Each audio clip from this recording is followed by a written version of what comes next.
This is a book review of Misty Volume 2, featuring the Sentinels and End of the Line. These are stories from Misty comic back in the 70s, and it's by Malcolm Shaw, Mario Capaldi and John Richardson. So Sentinels, End of the Line.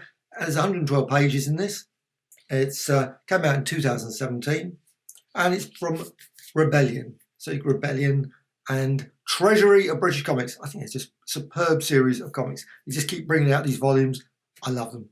I'm not saying that everyone is brilliant. This one, I think, is a sort of middling-ish story. I would say at points it's not as good as some, but still decent. Sort of. Suddenly, I thought when I saw this, I thought, oh, it's going to be like High Rise or something. J.G. Ballard. It's a bit more like the Man in the High Castle, because you've actually got the Nazis. The Nazis are involved in this. This is where an abandoned block is a sort of portal to another world, an alternate universe where the Nazis conquered Britain. So Man in the High Castle territory there. However, it's not as full of lots of complexity that Man in the High Castle had. No films and everything. Anyway. End of the Line. That's the next story as well. So it's about half of the book is filled up with one story, and End of the Line is next, which is a very similar story because there's like a portal sort of. It says here, mysterious time portal. Slightly confusing. Sometimes when I read these things, I go, the descriptions are never exactly what the story is. Because likewise in the first one, because suggests that the whole family is in Nazi. However, it's in black and white, and there's the spine, It's a fairly thin book. You can read it an hour or so, I would think. And the stories are all from, I'm just going to go here. You've got Sentinels, created by Malcolm Shaw, Mario Capaldi. End of the Line, created by Malcolm Shaw and John Richardson. And they came out in 1978, so February 78 and August 78 for the first one. And, February to April for the first one. And the next one was August to November 1978, blending the two together. However, let's get to the actual book. Now, the restoration itself, the artwork, I think is fairly crisp, decent enough. There's a few bits where it's a little bit rough. I mean, I think that happens occasionally. It's just not, you're never going to have total perfection, but it's still pretty decent quality, I think. And the characters, the panels, it's somewhat slightly confusing initially because you've got this sort of storyline where you've got this parallel, you've got this block, and you've got people popping up and they think, oh, the dog disappears suddenly or whatever. And so it's a bit initially thinking confusing because I didn't actually read the blurb on the back, so I didn't know what it was about. So I just went into it. One didn't know what to expect from the story. And there's some, I think generally a decent enough tale. It's obviously, like I say, half the book, so it's about 60 odd pages. Now, weirdly, there's no page numbering. I really do like page numbering in books. I do not like, but some have. I think I've got, this one.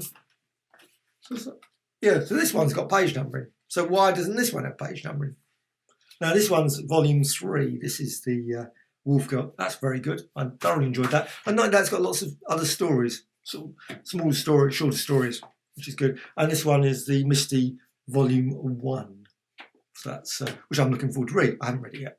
So I will be reading it very shortly.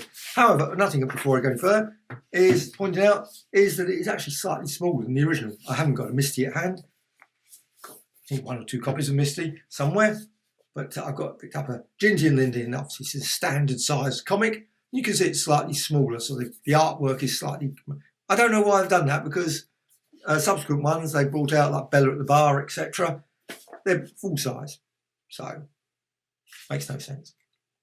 However, the next story, actually, I enjoyed the first story. I wouldn't say it's. I think always criticism of books often is that the endings always feel done a bit too quickly for my taste. I prefer a little bit more of a spread out of the ending.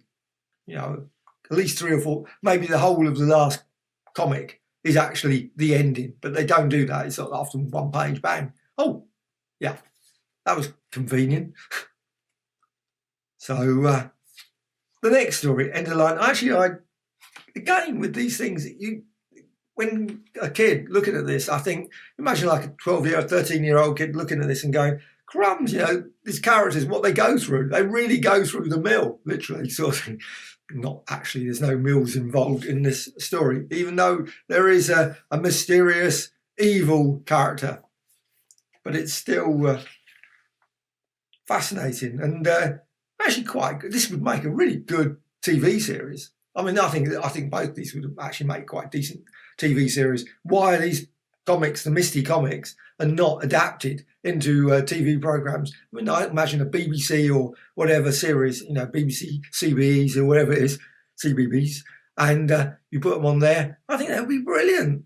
It's great stories, and the kids would love them. Well, I would. I'd probably watch them, but it's maybe they wouldn't. But I still think, and there's some actually quite dramatic art, and I'm not going to show that bit because that is it. She's like falling, and there's quite a dramatic fall in this bit. That's pretty good. Now I'm just going to show a page. I don't want to show anything that gives away too much. The story is nothing worse than that. So there's just the end of the line. So you got that.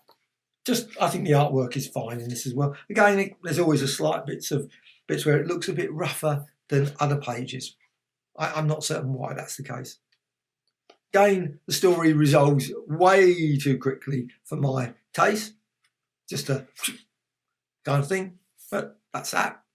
And then on to the next thing, which is they've actually got a little bonus thing, which is very unusual, I have to say. This is showing how often a first impressions proved correct. A person's face can reveal so much about their character, which is probably very true. Anyway, I'm certain this was a thing going around in the 70s that they would put eyes set wide apart, deep set eyes set close together, long thin nose. Yeah. Everyone will form impressions about people, but whether it's all these sort of definitions of small snub noses gives them what's the name of that you're a certain type of person. Really? No. I'm certain people will, but I'm not actually even certain why I put that in. This is actually, that's probably my main. What's the name about this article? It's a basic article. It's not a story. But why?